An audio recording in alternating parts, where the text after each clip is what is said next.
গৃহপালিত প্রাণীর উপর মানুষের নির্ভরশীলতার ইতিহাস অতি প্রাচীন হলেও প্রাণীজাতে উন্নয়ন ও উৎপাদনশীলতার ইতিহাস খুব প্রাচীন নয়। বিগত 1700 শতাব্দীর শেষের দিকে রবার্ট ব্ল্যাকওয়েল নামে একজন ডেইরি খামারি ইংল্যান্ডের ল্যাঙ্কাশায়ারে প্রথমবারের মতো গবাদি প্রাণীর প্রজনন ও জাত উন্নয়নের পদ্ধতি প্রচলন করেন। তারই জয়যাত্রার সাথে তাল মিলিয়ে সারা বিশ্বে হলিস্টেইন ফ্রিজিয়ান জাতের গবাদি প্রাণীর প্রচলন শুরু হয় বড় বড় ডেইরি ফার্ম প্রতিষ্ঠা। তেমনি একটি ফার্ম নাহার ডেইরি ফার্ম। তো চলুন ঘুরে আসি।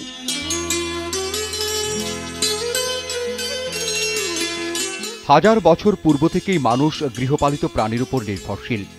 বর্তমান আধুনিক যুগেও একটি দেশের আর্থসামাজিক অবস্থা, জাতীয় স্বাস্থ্য, পুষ্টি সম্পূর্ণ নির্ভরশীল এই প্রাণী সম্পদের সমৃদ্ধির ওপর।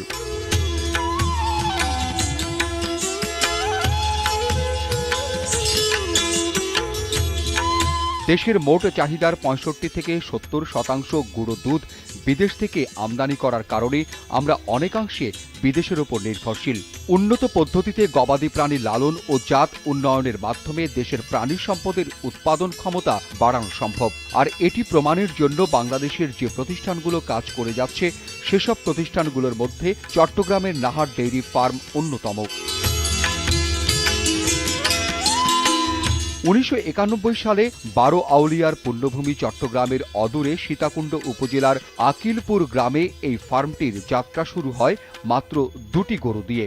নাহার ডেইরি ফার্ম আমি শুরু করি 1991 সালে। তখন 2টা গরু দিয়ে আমার নাহার ডেইরি ফার্মের যাত্রা শুরু হয়। ডেইরি ফার্মের আমাদের যে মূল লক্ষ্যমাত্রা, জাত উন্নয়নের মাধ্যমে কিভাবে করে আমরা প্রত্যেকটি গরু থেকে সর্বোচ্চ দুধ উৎপাদন করতে পারি। নাহার ডেইরি ফার্মের প্রতিটি জিনিসই ভিন্ন এবং ভিন্ন মাত্রার। এখানে শেড করা হয়েছে এমনভাবে আলো বাতাস চলাচল ও খামার ব্যবস্থাপনার জন্য অনেক সুবিধা অসুবিধা হিসেব করে।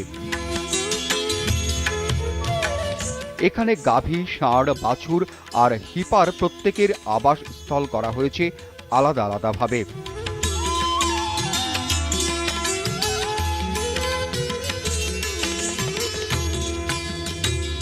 এখানে দুধ দহনের গাভী এক জায়গায়, দুধ ছাড়া গর্ভবতী গাভীর থাকার ও ব্যবস্থাপনা একরকম। এখানে প্রতিটি গাভী বা বাছুরের জীবন বৃত্তান্ত লিপিবদ্ধ হয়।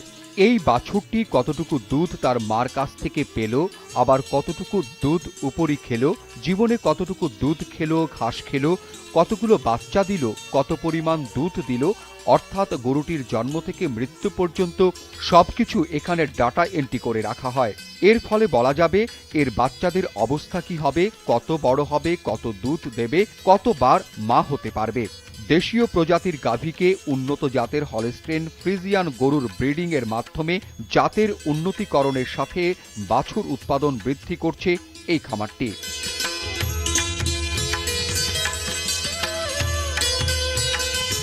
আমরা জাত উন্নয়নের ব্যাপারে যে জিনিসটা আমরা চিন্তা করি, আমরা লোকাল ব্রিডের সাথে হলিস্টেইন ফ্রিজিয়ানের ক্রস।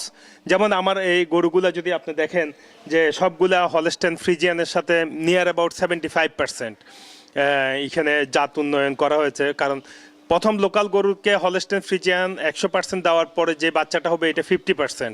আবার ওইটাকে যখন 100% আরেকটা সিমেন্ট হলিস্টেইন ফ্রিজিয়ান সিমেন্ট দিব, সেই বাচ্চাটা হবে যে 75%। আপনারা জানেন ইউএসের, আমেরিকার টপ 4 এর ভিতরে সিমেক্সের সিমেন্ট আমরা ব্যবহার করছি এখানে, এবং আমাদের নিজস্ব অলরেডি বুল আছে যেটা 87.5। প্রতিটি বাছুরকে আলাদা আলাদা প্রকোষ্ঠে রেখে তাদের খাদ্য ব্যবস্থাপনা থেকে শুরু করে সব রকম জীবন বৃত্তান্ত সংরক্ষণ করা হয়।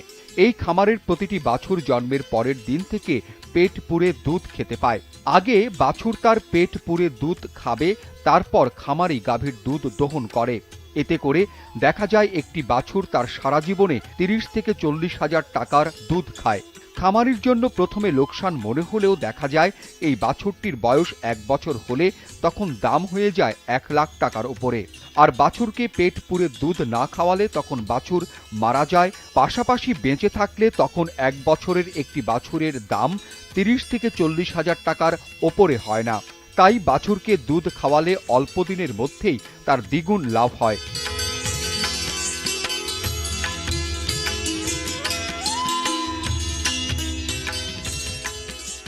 আপনি আমাকে বলেন যে এই যে সুন্দর একটা ফার্ম, এর বায়ো সিকিউরিটি, রোগ ব্যাধি এবং টোটাল যে ব্যবস্থাপনা ম্যানেজমেন্টটা আপনি করেন, কিভাবে এটা আপনি করেন আমাদেরকে একটু সেটা বলুন। আমরা মেন হল ডেয়ারি ফার্মের রোগমুক্তভাবে গরু পালনের লক্ষ্যে আমরা ডেয়ারি ফার্মকে সবসময় পরিষ্কার পরিচ্ছন্ন রাখি।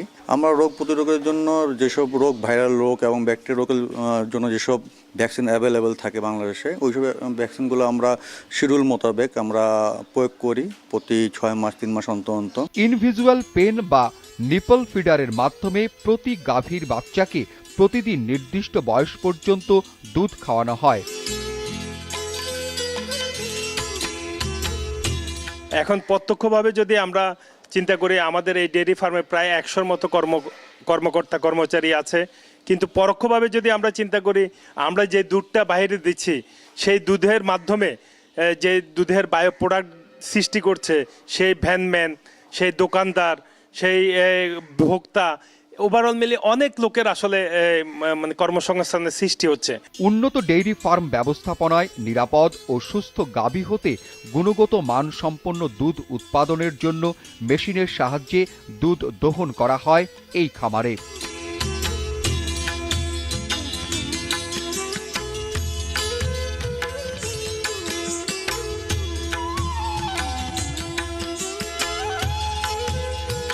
এখানে মোট গাভীর সংখ্যা 400-র অধিক। দুধ উৎপাদনক্ষম গাভীর সংখ্যা 197টি। দৈনিক 2750 লিটার দুধ উৎপাদন হয়। এই খামারের প্রতিটি গাভীর দৈনিক সর্বোচ্চ দুধ প্রদান ক্ষমতা 30 লিটার। তবে নতুন কিছু গাভী তৈরি হচ্ছে যারা 30 লিটারের অধিক 40 লিটার পর্যন্ত দুধ দিতে সক্ষম হবে বলে আশা করা হচ্ছে।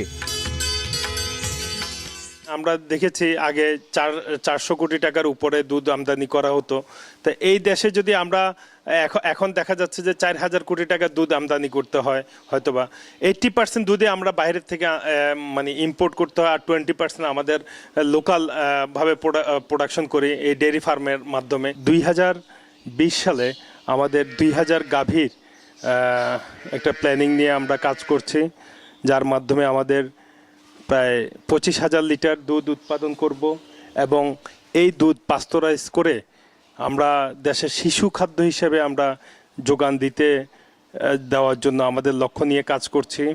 গাভীর মুখে কাঁচা ঘাস দুধ দিয়ে যাবে 12 মাস।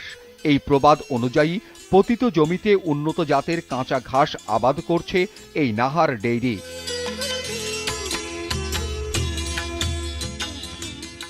আমাদের দেশের একটি প্রবাদ আছে, ভাতে মাছে বাঙালি।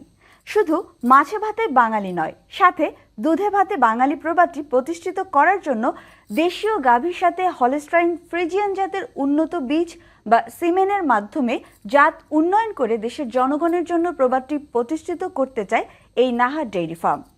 প্রতি বছর 300টির মতো নতুন নতুন বাছুর উৎপাদন করছে এই নাহার ডেইরি খামারটি।